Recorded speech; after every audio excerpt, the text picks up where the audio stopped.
Good morning. Morning. How are you today? I'm doing just fine. That's good. I'm Pat Michael. I'm a volunteer with the Middletown Historical Society here in Middletown. And I'm here with Keith Schneider, who's our videographer.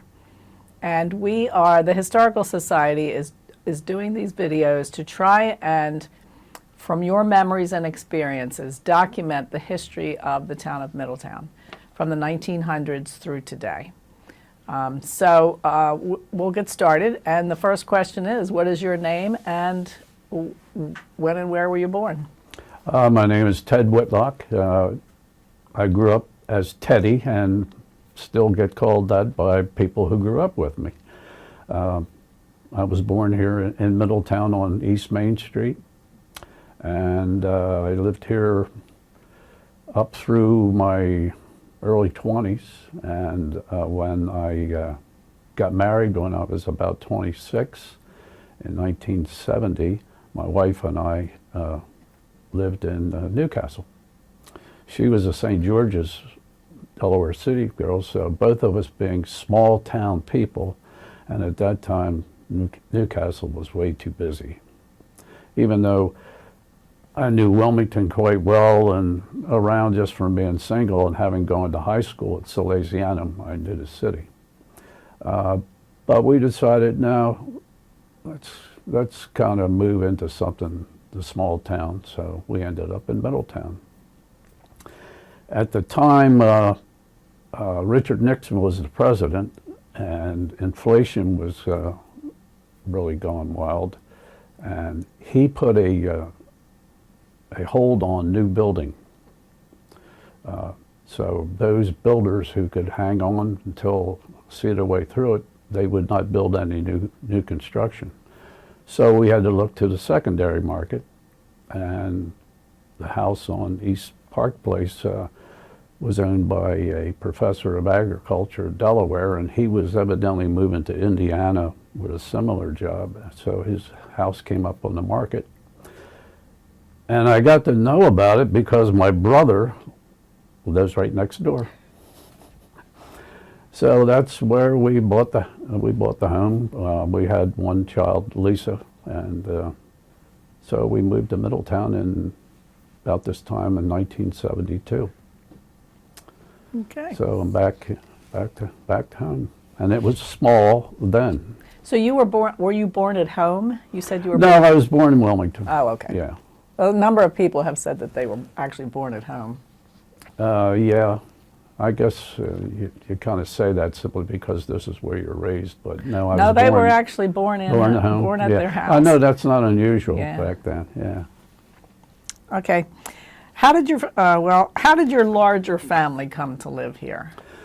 Okay, well, my father's family, I came along late in life. My father came along late in life. He was one of 11 that lived, and so my grandfather was born in 1860, my father's father, in Dover, but he moved up here as a young man, and he was actually the Light and Water Department of Middletown. He electrified a lot of homes back in the late 19th century, and my mother's family, she was raised on this Cedar Lane farm where the golf course is right now. That was the Cedar Lane farm, and they were there until they lost the farm in the Depression of the 30s. So my father was, and his family were all raised here in Middletown. There was 11. There were 6 boys, and 5 of them all went into printing as printers, and all started out the Middletown Transcript. His one brother, Dory, Theodore, they called him Dory, he went to Goldie College and got a degree in as I guess an office worker and that sort of thing. And so he worked for Shallcross Brothers here in Middletown and kept all the books for them. So the boys were in the printing business, and my Uncle Dory was a printer, and the girls all got married. As the girls did.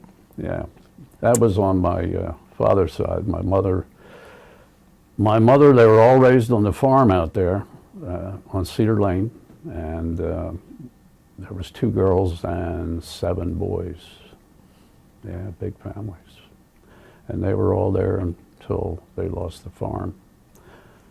Ironic way my mother and father met was my father worked there at the Transcript, and well, the buildings are all gone now. But anyway, there was a beauty shop 2 doors down, and my mother worked there as a beautician, so they just kind of met one another and, well, went from there. It's history now. Yeah. Yeah, that kind of answered the next question. What was the house that you grew up in? What was it like? How many rooms? Did it have electricity? Did it have running water? It had electricity, it had running water, and, well, like I say, my grandfather was the Light and Water Department of Middletown. So, and he had built different homes around Middletown, or had kind of redid them and that sort of thing, and rented the properties out. Well, the main home that he lived in, he ended up turning it into a triplex.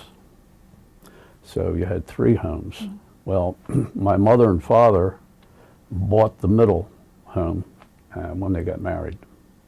So we lived in the center portion of what became a triplex. Since he's the Light and Water Department, we always had a bathroom, showers. Up and down the street, they were all outhouses, which disappeared over a period of time as things got better in town. But yeah, we always had electricity. At that time, everybody had electricity. Most people. Most people did. Most people within town had. We're talking about in town. Yeah. In town, you had electricity. You didn't know it, but like I say, we had a bathroom. We had, whereas others had to use, they had septic systems or whatever. It was very comfortable. I had a good family.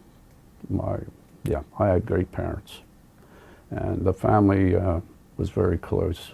Even though my aunts and uncles, all their jobs and their lives took them away from Middletown. Basically,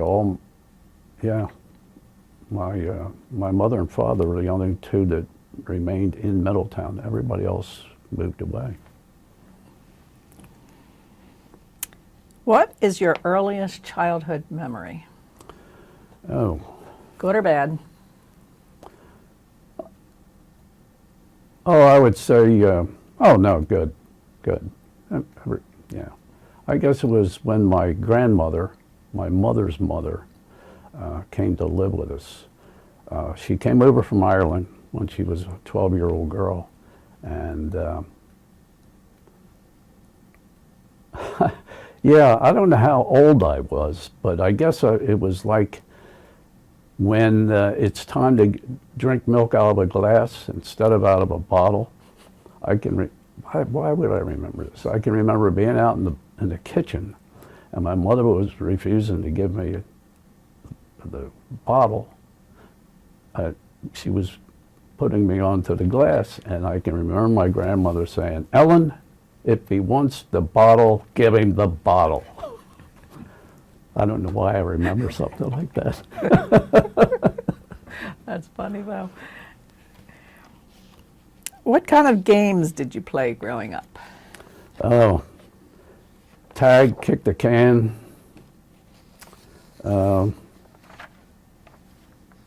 Yeah, tag and kick the can were probably the most popular, but you played all those other ones like Simon Says and that sort of thing. Were there But indoor they were games? No, everything was outdoors. Yeah, everything was outdoors. Yeah. What was your favorite thing to do for fun? Like go to the movies, go to the beach, or something else?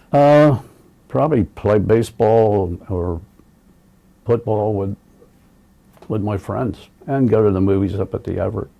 That was usually a Friday night deal with 3 or 4 of my friends. Yeah. How much did it cost then? Oh boy, it was 25 cents to get in. I can remember my father would give me 35 cents. 25 cents to get in, and 10 cents I could either buy a bag of popcorn or Juji fruits, which were like a nickel. Yeah. Did you have family chores, and if so, what were they? And what was your least favorite? Well, you had to mow the grass for sure, and my father always had a big garden. So picking beans, snapping the ends off, because my mother and father were big into canning vegetables. So yeah, snapping the beans and stuff like that, that was, yeah. Not your favorite. Nah. What was school like for you as a child? What were your best and worst subjects? And where did you attend grade school, high school, and college if you went? Okay, I went to Middletown School. It was one building, where Everett Middle School is now. That was the one building. Incidentally, my mother was in the first graduating class from that school. Before that, my mother and father, everybody else attended where the old academy is. She graduated in '29. That was, I think, the first graduating class from Middletown High School. But I went to school here for the first 8 years here in Middletown. I always loved history, loved it. Enough so that one summer when I was between the 4th and 5th grades, I think it was, or maybe it was 5th and 6th, whatever. I think it was Mrs. Pleasanton was my teacher. And back in those days, you know, my mother and father and the ones that were teachers, they all knew one another, Middletown Small. Anyway, she knew I really liked history. So she said, I'm going to do this for the summer. You go in and pick any of those history books that are on these shelves in this room. This is between you and me, and just bring them back in September. So I did. I took several history books, and yeah, and I kind of read them off and on, but I've always loved history. Math was something else. I just, yeah, I had a tough time with math. Where'd you go to high school? I went to Salesianum. My brother was also a Sally's grad. My brother's 9 years older than me, he went to Middletown, then went to Sally's. So they didn't say I had to go, but that's where they would like me to go. So when it came time, I decided, yeah, I'll go up there. My brother Howard seemed to make out real well up there in the city and that sort of thing, and that's where I went, yeah. And then did you go to college? Yes, I went over to the University of Delaware. I was over there for a couple of years, and I got a job over at the refinery, which at the time, I thought it was going to, and my intentions were it was going to be a part-time job. But when I was working there, I started making a little bit of money, and I decided maybe I'll go to night school instead. So it turns out that, yeah, it was a good job. They paid well, benefits were great, and I just decided I'll stay here a while. Well, I ended up being there 40 years. But yeah, after a while, the night school kind of drifted away, so I never got my degree. Yeah. But back then, a degree was not something that you really had to have in order to get a really successful job, unlike today. At one point, say after about 20 years or so when I'm working over at the refinery, they had, my boss at the time came to me and says, we're going to have a group of kids from Del Tech that are going to come in here and they're interested in science, getting into science and that sort of thing. He said, would you mind interviewing them and let them ask you questions about your job and working here in industry and that sort of thing? And I said, sure. So I did that. But when I left, I thought, if I had to apply for my job today, I couldn't get it. I didn't have that piece of paper like those kids. And I kind of, in a way, just kind of stressed it to them. It's very important. That's part of the world today. Yeah. Do you remember any fads from your youth, like popular hairstyles or clothes? Oh yeah, the DA was popular, you know. You know what the DA is, right? Okay, yeah. And the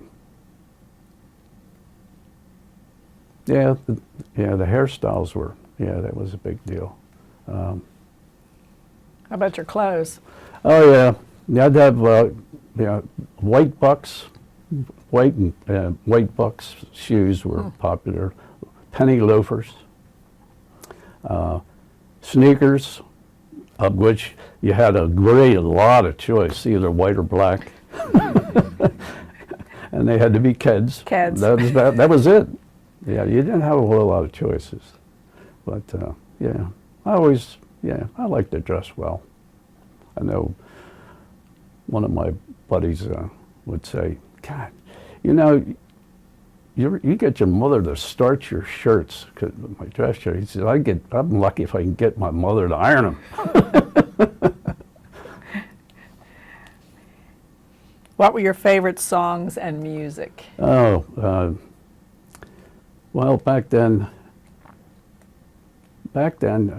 rock and roll and country were both kind of popular. So I can remember back then, I liked to dance. So if you wanted to slow dance with a girl, Johnny Mathis was always great. Yeah, chances are. And did you go to dances? Oh yeah. Where did you go? Out here at school, we had what you call sock hops. That's where everybody kicked their shoes off, and you had a DJ and that sort of thing, and you danced in yours. But we had a lot.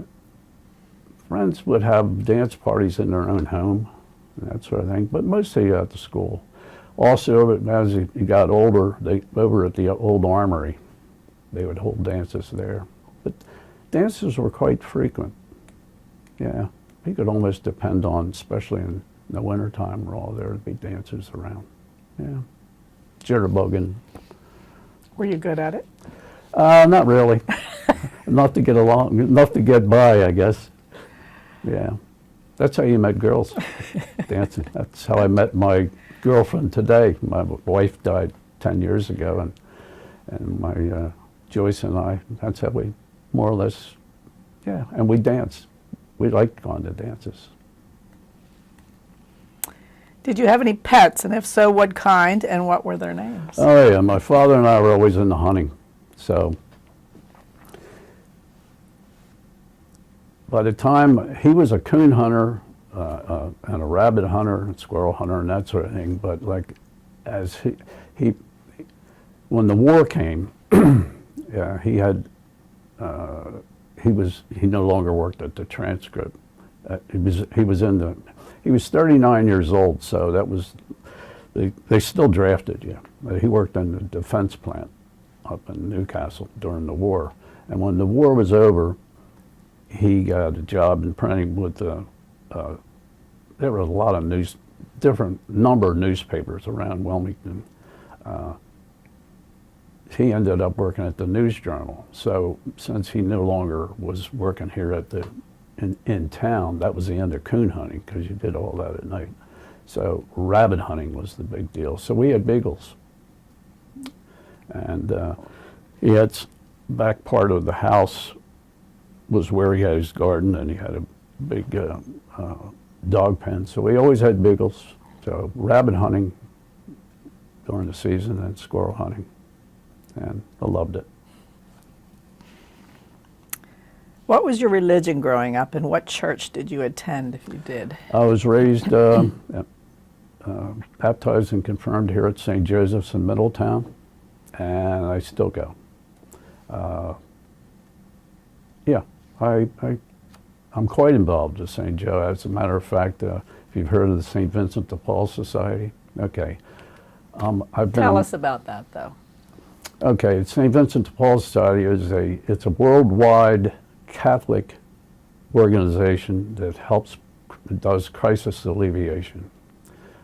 It was started in Paris, France by college students, and now in, say, the Diocese of Wilmington, there's 34 conferences out of, I think, 55 parishes.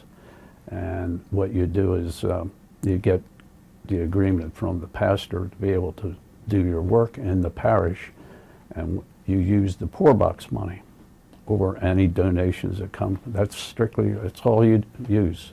It's not funded by the church or anything. It's an organization that does crisis alleviation, and you get permission of the pastor to handle any of the crisis alleviation that comes through the parish.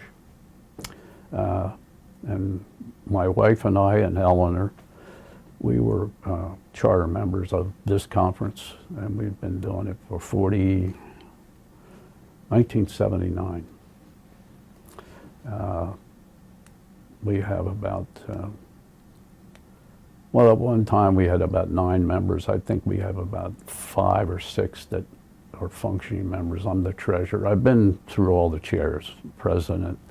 My wife was the treasurer, and then when she passed away 10 years ago, I took that part. So I do a good bit of the legwork.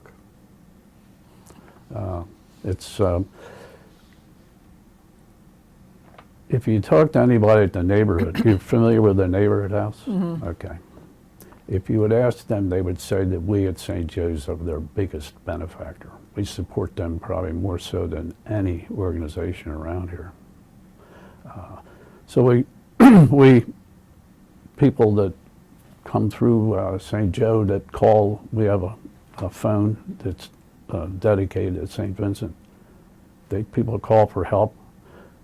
We'll handle that, or if neighborhood house or friendship house needs somebody to help them help somebody, we'll do that. So we work in concert with the different organizations here, and we operate on our own and that sort of thing.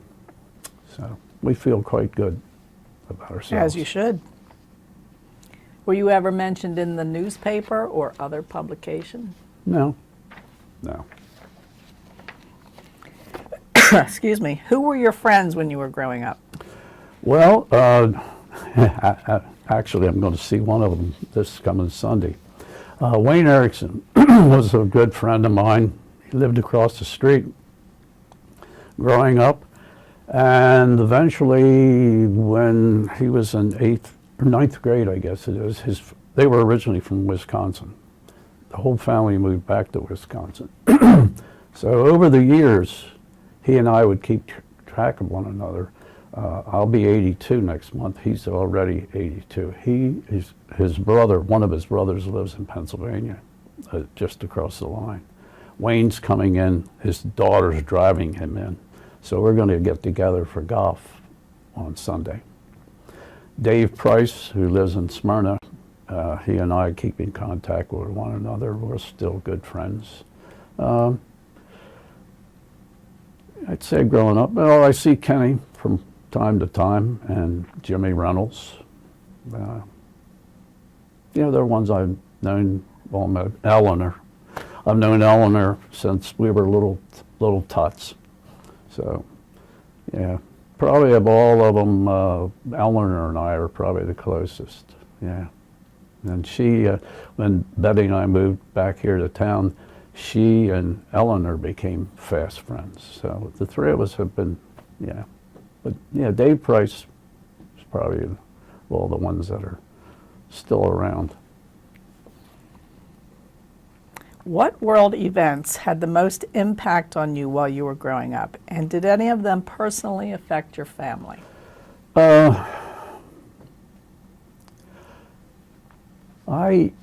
I suppose, looking back, the Vietnam War era was really a tough time.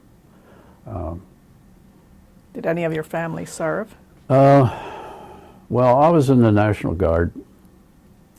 No, everybody was too old to serve back then. When Vietnam came, like I say, during the Second World War, a number of my cousins and that were in the different services. Like I say, my father was in the defense plant because he was too old to. But yeah, Vietnam. Well, we lost 58,000 in that 10-year war. I lost several guys that I went to high school with.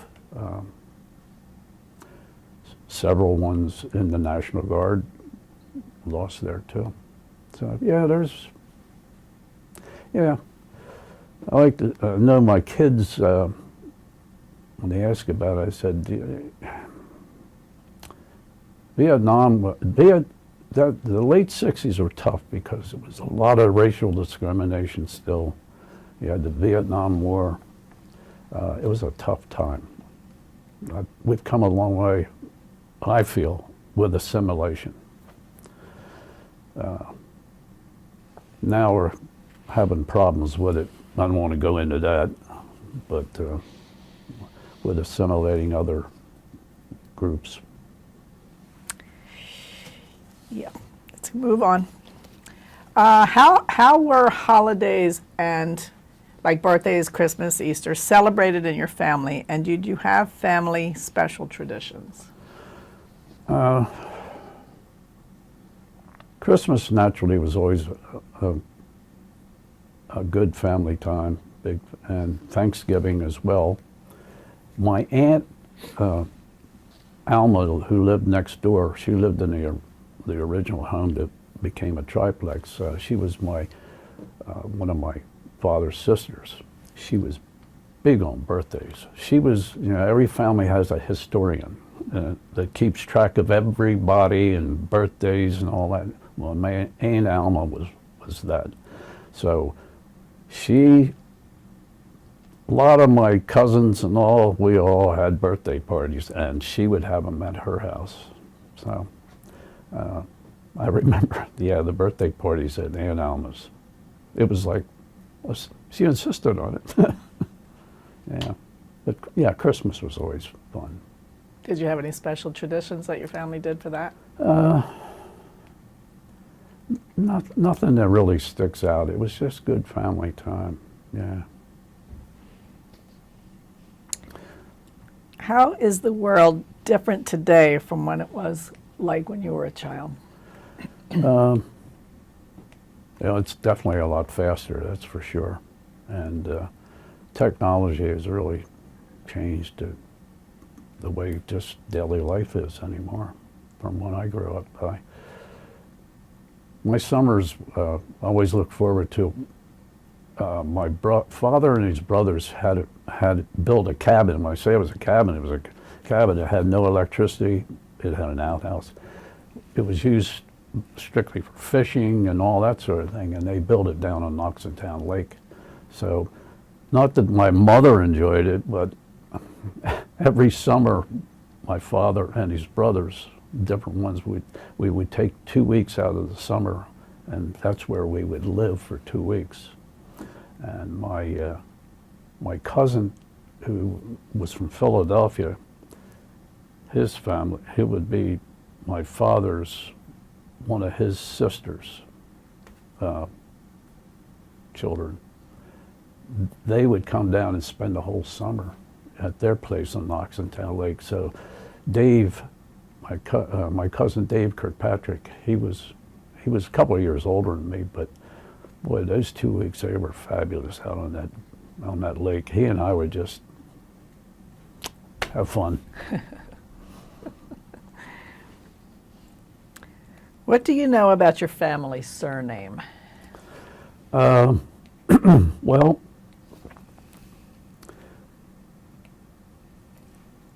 I mentioned before I like history. My daughter loves history, And she has documented so much stuff on my father's side of the family, as well as my mother's side of the family. I mean, she goes back to the late 1700s, and she's even got manifests from immigration ships from Ireland and all that sort of thing. So any chance she gets to interview anybody in my family, whatever, she just, boom, jots it down.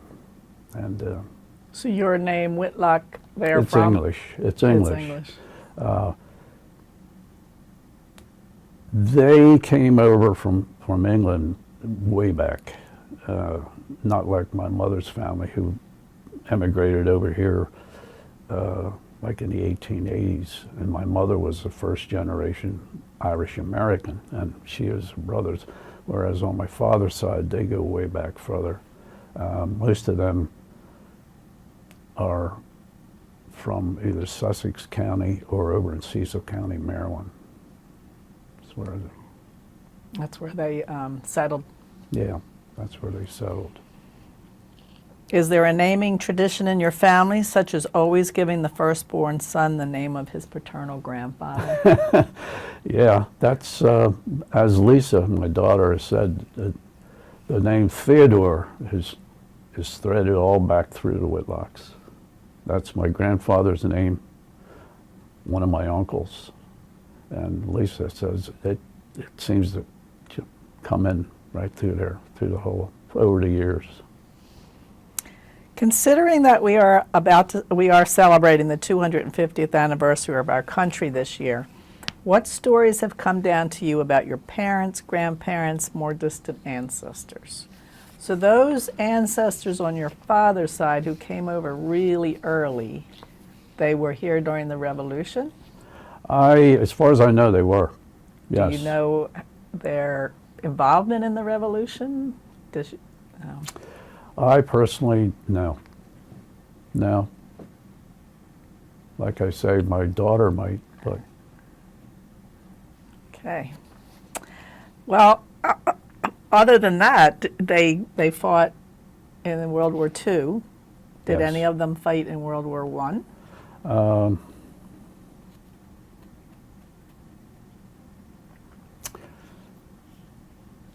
Not that I know of. How about Not the that- Civil War? Not that I remember any stories about. No, I don't think so. Okay. Are there any special heirlooms, photos, Bibles, or other memorabilia that have been passed down in your family? Yes, the family Bible. My father's side of the family are all Methodists. Even though later in life, and when he was 70, I think he converted to Catholicism. But my mother's side being Irish Catholics, yeah, my grandmother, my mother, my Aunt Margaret, yeah, they were diehard Catholics. So the family Bible was passed down. Lisa has it now. I was going to ask you who's got it now. Now she's got it now. And all the things that come through in writings and whatever, newspaper clippings, you know, they're all stashed in there. That's good. What was the full name of your spouse, siblings, and parents? My spouse was Betty Curlett. Her name was Elizabeth. From Delaware City. From Delaware City, yeah. Do you know the Curletts? Yeah, yeah. Some of them. Yeah. Yeah, she and I met on a blind date. Her older sister's husband worked with me at the refinery. So it was one of those deals where the two of Bobby and Betty's older sister, Jerry, they wanted to get us together, and they had a little problems doing it, but eventually they did, and well, it kind of... Love at first sight? Well, but it grew. It grew. How, Tell me about your how you got married, your wedding. Was it a big celebration? Yeah, yes, yeah, it was a big celebration. She was late getting there, naturally. No, she was a very attractive girl, loved to dance, and that's where we met. We met over at a local dance out on Route 40, which was very popular for music and drinking. It was a tavern, and anyway, that's where we met. So we liked to go dancing a lot and that sort of thing. But yeah, we were married over at St. Paul's Catholic Church in Delaware City because her family was Catholic, and that's where we were married. The reception was, my father-in-law was a carpenter, so the reception was up at the Carpenter's Hall. I think it's out on Newcastle Avenue. But yeah, a lot of my friends were there, and the families from both sides. Yeah. So. How would you describe her? More than just the color of her hair.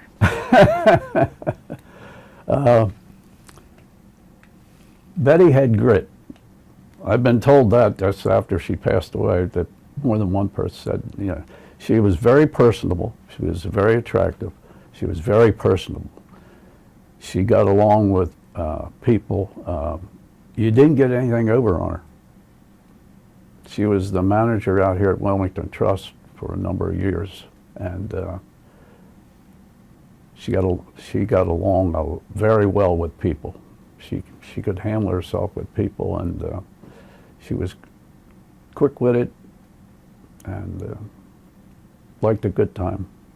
But she, as more than once I heard, they would call that Betty's Bank. Even in the days prior to her becoming manager, when she was, say, the head of the loan officers, they would still call it Betty's Bank. Yes, she knew how to handle things. What did your family enjoy doing together?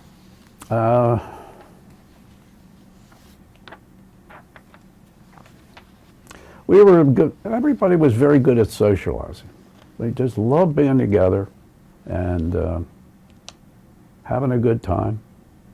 And we could toast a good bit.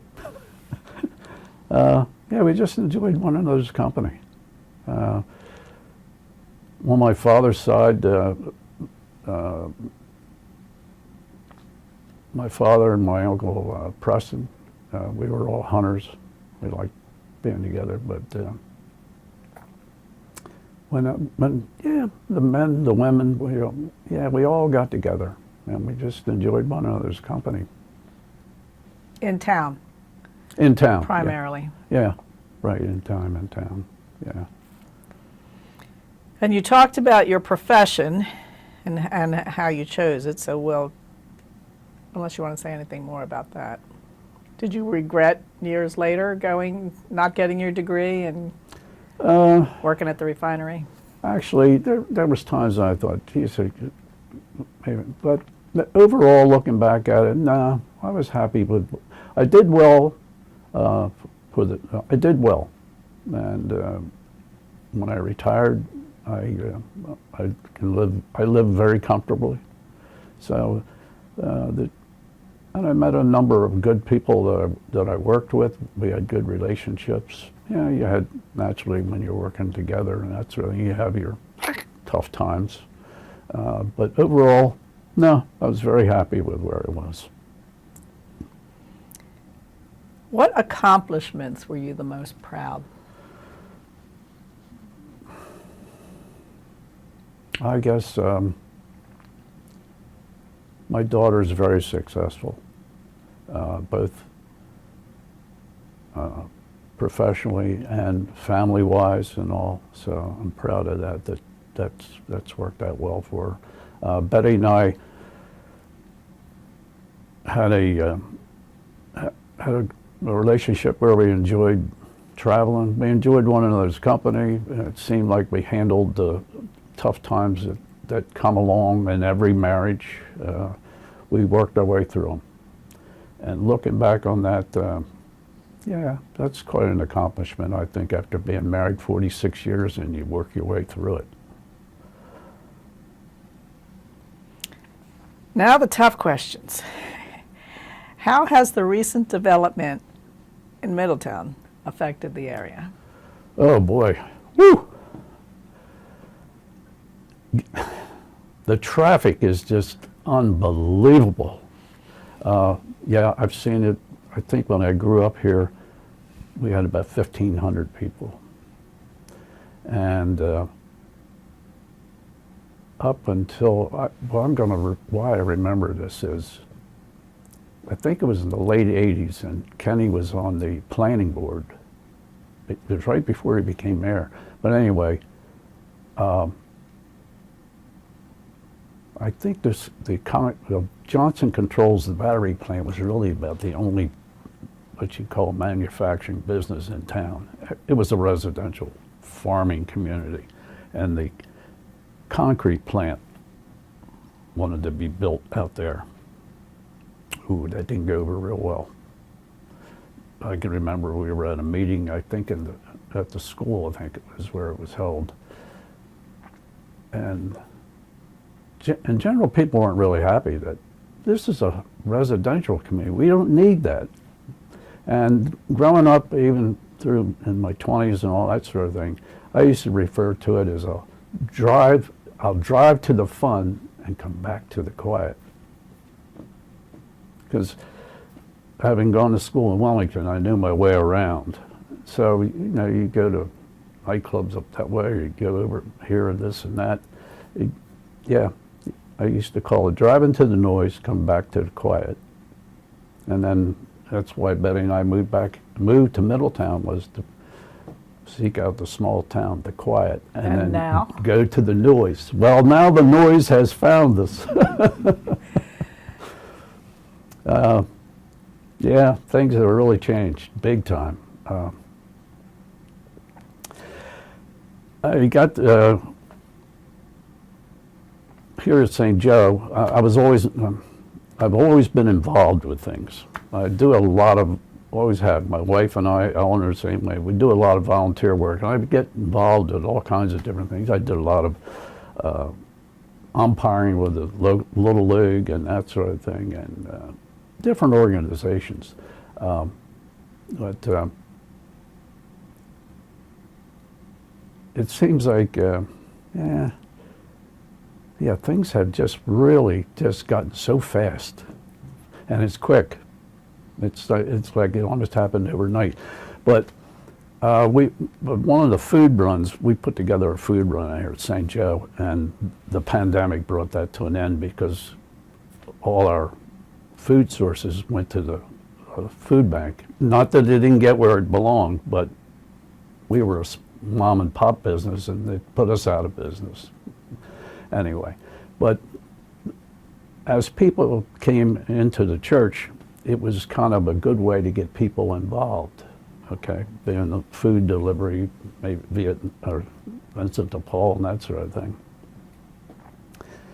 And I know one guy, Dave Danielson, he was from Seattle, grew up in Wisconsin, but Seattle. He would say, just like you're asking, what about? I said, well, back in the 50s, we had 4 auto dealerships in town. What? He couldn't believe it. I said, yeah, we had 4 auto dealerships in town. I said, you had 2, 3 restaurants that, like the Village Inn on the corner, the Withers, well, not the, there was where the tattoo parlor is, that was a restaurant. I think it was called the Kathleen Inn, and then there was the small restaurant alongside of what's now, well, there are so many buildings that have disappeared from the center of town down Main Street, Broad Street. It's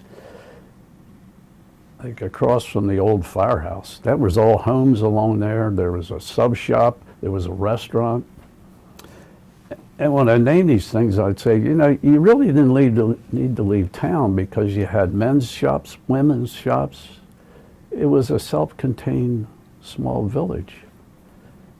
And he just could not get over that. And I said, but that's, yeah. How has the community changed? And you could talk about the cultural change since the old days, or Well, the financial change.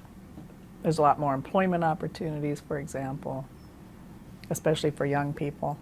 um, But what are your thoughts? assimilation is that's a big thing, a big difference. Big difference is the assimilation with the races. To me, as far as job opportunities and that sort of thing,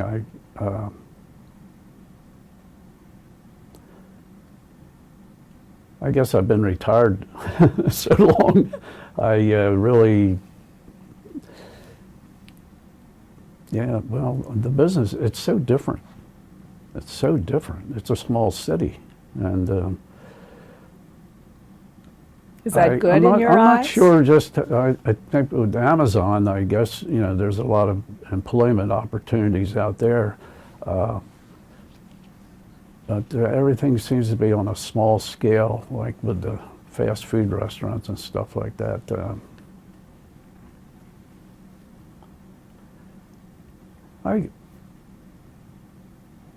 I guess there's ample jobs to support the people in town. I know from St. Vincent de Paul, work with a lot of crisis alleviation. There's a lot of people that live on the margin, a lot more than our politicians realize or even want to realize. I'll put it that way. Yeah. That rolls back to education as to how important it is.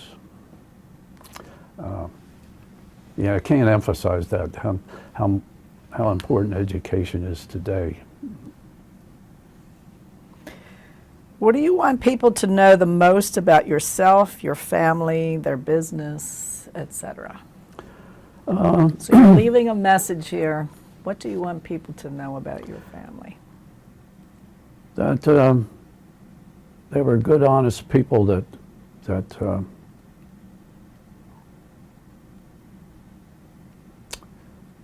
wanted to be well thought of, that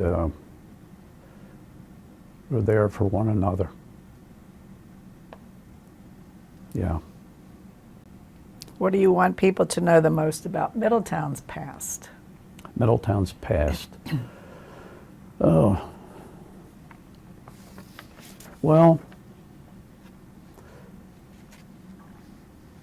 this was a community of really hardworking people.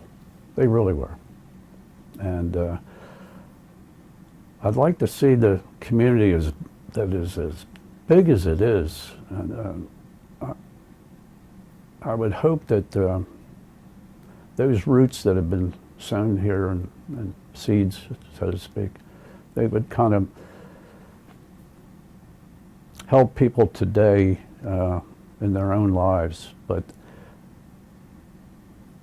the community today, it's different than it was, because everybody's of a different, they're all newbies.